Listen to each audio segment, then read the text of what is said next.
getting together after you've already divorced. I'm going to say therapy sucks, but there's some great tools. Therapy sucks you. There is a different kind of abuse, domestic violence, that can be a little bit more challenging to work with.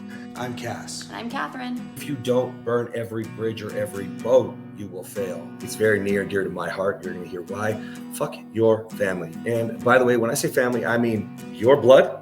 I mean your adoptive. I mean your friends. We're MorrowMarriage. Let's flip divorce statistics with the new marriage. All right, positive, negative, and Dun, dun, dun, dun. neutral. Go ahead. I would like to right now coin the term narc out.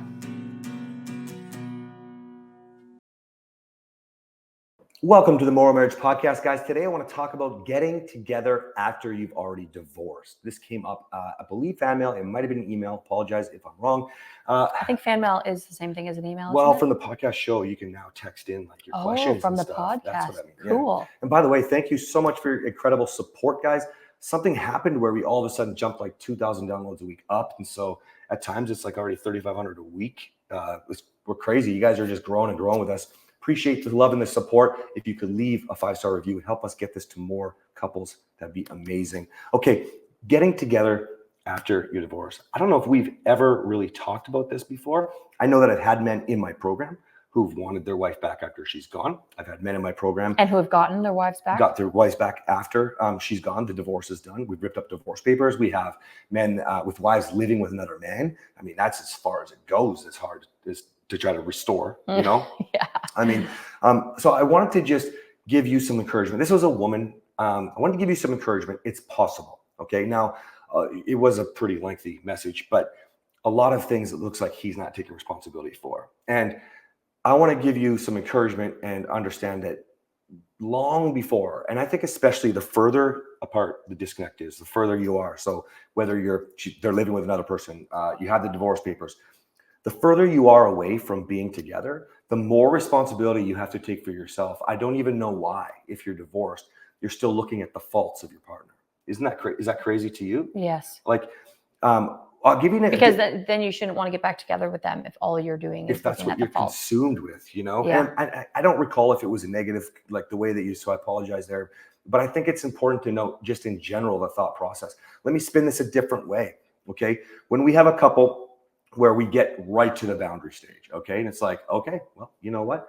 When are you moving? Where are you moving to? And can I help you with your stuff? That'd be an example of how I might do this. Don't do that, because there's a whole process that leads up to this, okay? But in that feeling, when my guy's doing something like that, he's not hurting anymore. He's not blaming anymore. He's just going, I'm a lovable guy. And if you don't want this, I give up. You're not I give up, saying you gave up already. Right. I'm letting you go. I'm letting you go. Yeah. Yeah. And what that can do when you're in the right position is it can allow your partner to reflect and hit their rock bottom. Okay. We talked about rock bottom a couple episodes ago. Actually, it might have been released yesterday. We're filming an odd time from normal. So what I want to kind of get in through your head is, no matter where you're at in your journey, don't look at it like, oh my gosh, the divorce is coming. Oh my gosh, we're already divorced. Is it possible? Oh my gosh, the affair is happening. Oh my gosh, they just kicked me in the balls. Like, don't look at it like that. You have to look at it like no contempt, no bitterness, no resentment. And then you have to take responsibility for you. One of the big things that you have an assessment too. We have an assessment for you to take. You can even do it for free on the app, right in the free automatic turn-offs training. You can take the assessment there. You can see what you score for men. Okay, for women, you'd have to talk to Kathryn. You have to be in the program. You have to be in the program for Kathryn. Yeah. So one of the questions, it actually talks about, do you make decisions based off resentment, bitterness, contempt? Another question that we talk about is pushing that further. Is that stemming from something that you feel guilty for or you're ashamed of? Have you struggled a lot with women? I don't mean struggle like, we've had to work and develop and I don't know, what's the word I'm looking for here? Mold, yeah, a process to get men to just let that go. The easiest way for you to understand this without going too far would be, do you look for an apology because you don't like feeling bad about yourself? That's something that I learned in my journey. I would be like forcing, screaming, yelling at you because I wanted an apology so bad. And then 'cause when I gave it to felt him, ashamed. he was like, I don't want it if I have to ask for it. Yeah, that's Oh right. my gosh. So yeah, my gosh. narcissist. Anyway, so if you can start to understand that a lot of the times those negative feelings that do not allow you to move forward. I mean, contempt is the leading cause of divorce, Mhm. right? Well, if you're harboring any of that, if you can break away from some of what you're feeling. So do you struggle with women getting them to release some of their shame and stuff? I know that you talk about it with parenting, maybe body image and stuff like that. But what about the way they treat their husband? Like shame or shame? Do they have do you process with them, or do they have guilt and shame to let go of like some of the things they've said, the things they've done with their husband or to their husband, or do they justify? It's not something notable with the women. It's definitely something that men Struggle with letting go. I think it's because of the way that we're raised, right? So you think you've been doing it right because you provide, or you think you protect because you can beat up a criminal. Okay, you think that you're a great dad, and you think you're this great guy, and you don't realize this roller coaster of emotions, what it's doing to undermine all of those things. And then when you finally hit these, join my program, you're on my app, you're learning, and you have all these reflections, you're like, holy fuck, I'm an asshole. Right? Like, I can't believe I didn't know that. I'm an idiot. Like, all of these things are what? They're putting you down. So you start to feel ashamed. You start to feel guilty for some of the mistakes. I mean, some of the common examples, right? I don't really see that with my women. You don't. No, they're always mind blown when they realize how simple it is. The steps that I tell them, how to love your husband, how to edify your husband, the things that you can change. They feel like idiots because they're like, this is how easy it was all along. Like, where have you been all my life? But I don't see them struggling with shame. And they're like, wow, I'm so glad that I know this now. Let's move forward. Well, I think we've decided the women that typically join your program are not nice girls, right? The guys that join my program are nice guys. So he's talking about right? No more Mr. Nice Guy. That's right. Not because they are nice. They're actually nice girls. They're nice people. Oh, but they're not nice the people, yeah. quote unquote nice girls, Yeah. nice guys mentality. No, I would say not. They might have some people pleasing, in there. A little fawning. And lots of fawning, some codependency. So I think that would be the difference. Different type of people for sure. Because these guys have been so used to not feeling good enough, doing everything. And I was one of them, guys, big time, the worst. But, all the covert contracts, all the things that we do to try to give to get.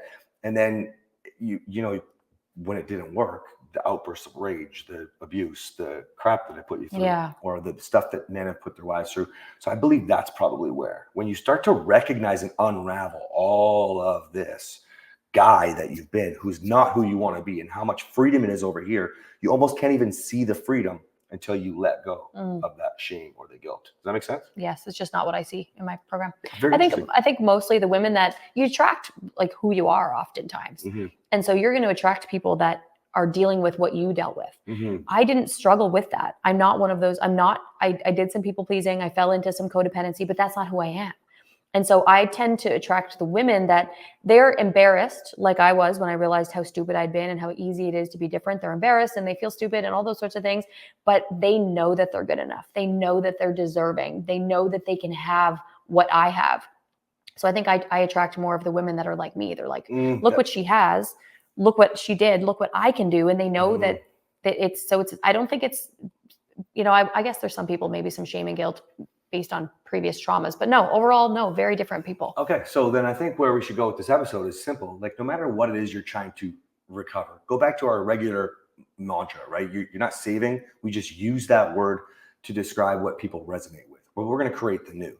And so we're not saving your old marriage, we're creating the new marriage. Which should be, especially for you who's listening, who you're actually divorced, okay?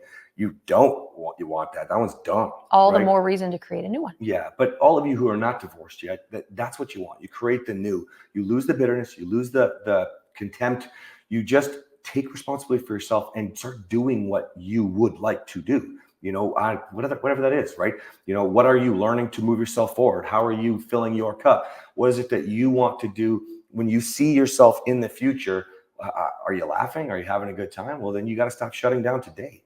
You have to develop the skills in order to get you where you're going, whether or not the divorce is coming or not, whether or not the divorce has happened or not. You just have to decide, who do I want to be?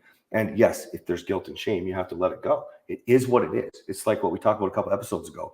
A to B on that road. Just move forward. Forget the backwards. That doesn't matter if we're talking about money and finances. Doesn't matter if we're talking about your weight. Doesn't matter if we're talking about your relationship. No matter what, stop wasting time wondering.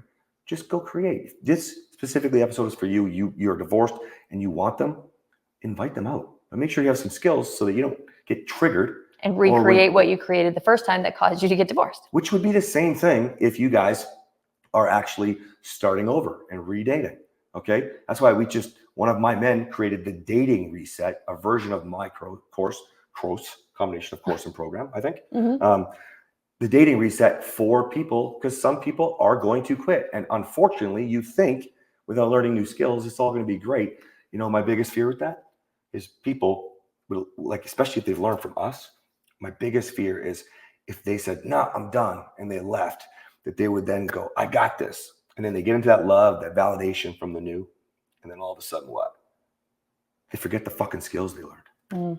Right? If you can't manage it in your relationship, I'd be very afraid of what you're going to do with the next one. Yeah, totally. You know? Anyways, guys, we'll see you next time. Bye.